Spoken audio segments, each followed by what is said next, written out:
ইয়াওমা লা ইয়ানফাউ মালুন ওয়ালা বানুন, সন্তান সন্ততি স্ত্রী পুত্র পরিজন দিয়ে কোনো উপকার কারো হবে না। কোন পীর সাহেব কাউকে সুপারিশ করার কোনো সুযোগ নাই। আল্লাহ পাক যাকে পারমিশন দিবেন, যার জন্য দিবেন, তিনি শুধু সুপারিশ করতে পারবে, আর কেউ না। কিয়ামতের দিন অনেক মুরিদ নিয়ে এক এক পীর উঠবে, মিথ্যে কথা। ওয়াকুল্লুহুম আতিহি ইয়াউমাল কিয়ামাতি ফারদা। আল্লাহ পাকের দরবারে একজন একজন করে হাজির হতে হবে। আল্লাহ পাক বলেছেন, আমার কাছে একজন একজন আসবা। মুর্দাবাদ জিন্দাবাদ দিয়া, স্লোগান দিয়া, মিছিল করিয়া আল্লাহর দরবারে যাওয়ার কোনো উপায় নাই।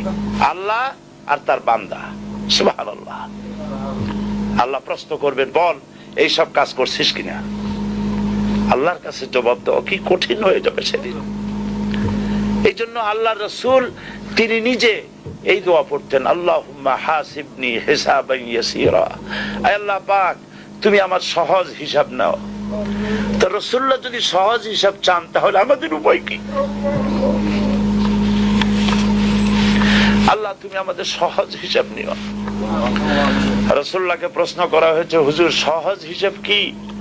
হুজুর বলেছেন, আল্লাহ যাকে মাফ করতে চাইবেন তাকে একটা পর্দার আড়ালে নিয়ে যাবেন। জিজ্ঞেস করবেন, এই বান্দা এইসব কাজ করছো? এখন আল্লাহ জিজ্ঞেস করতেছেন, সে তো ভয়তে অস্থির হয়ে যাবে, কেন্দে পাগল হয়ে যাবে, আল্লাহ করে ফেলছি, আমার মাফ করে দাও। আল্লাহ পাক তার জবানে সমস্ত পাপের কথা শুনে সে যখন অনুতপ্ত হয়ে কাঁদতে থাকবে, আল্লাহ বলবেন, যা মাফ করে দিলাম, জান্নাতে চলে যা।